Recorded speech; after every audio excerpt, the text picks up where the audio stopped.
কুড়িগ্রামে জনপ্রিয় হয়ে উঠছে চীনের পেকিন জাতের হাঁস পালন। লাভজনক হওয়ায় গ্রামীণ অনেক বেকার নারী পুরুষের ভাগ্য বদলে দিচ্ছে এই পেকিন হাঁস। হাঁস চাষে মিলছে সহায়তা। রাজু মোস্তাফিজের তথ্য ছবিতে প্রতিবেদন।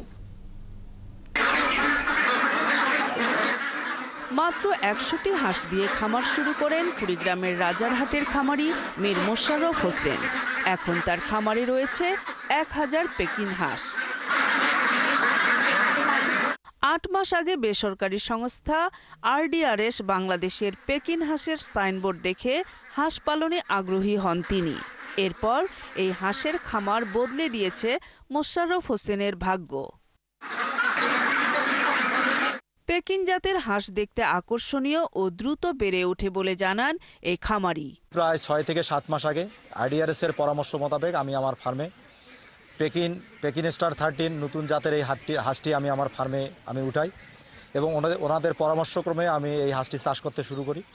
গত প্রায় ৫-৬ মাসে আমার এই ফার্ম থেকে প্রায় ৩ থেকে ৪ লক্ষ টাকার মতো ইনকাম হয়েছে।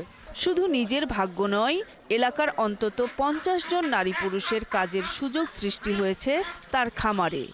অনলাইনের মাধ্যমে বাংলাদেশের যে কোনো অঞ্চলে বিক্রি করি। নিজের কর্মসংস্থান করা, অল্প সময়ে অধিক লাভ, এটা আমার কাছে ভালো লেগেছে। খামারটা হওয়াতে এই এলাকার এই গ্রামের নারী পুরুষ সপ্তাহে ২-৩ দিন ৫00-৬০০ টাকা করে ইনকাম করতে পারে। উপকার কি, ইনকাম করলে তো সংসারের উপকার হবে। কুড়িগ্রামে ৭৫ জন খামারিকে স্বাবলম্বী হতে খামারি সেবা দিচ্ছে RDRS বাংলাদেশ। এই পেকিন হাঁস পালনের ফলে যেমন একদিকে কর্মসংস্থানের সুযোগ সৃষ্টি হয়েছে, পাশাপাশি তাদের আর্থিকভাবে লাভবান হচ্ছে। এদিকে প্রাণী সম্পদ বিভাগের কর্মকর্তারা জানান, দেশের প্রাণী সম্পদ খাতের উন্নয়নে খামারিদের কারিগরি সহযোগিতা দিচ্ছে সরকার। প্রাণী সম্পদ বিভাগ থেকে তাদেরকে নিয়মিত প্রশিক্ষণ ও সম্প্রসারণমূলক বিভিন্ন প্রচারণার কারণে তারা দিন দিন এই হাঁস পালনে উৎসাহ পাচ্ছে।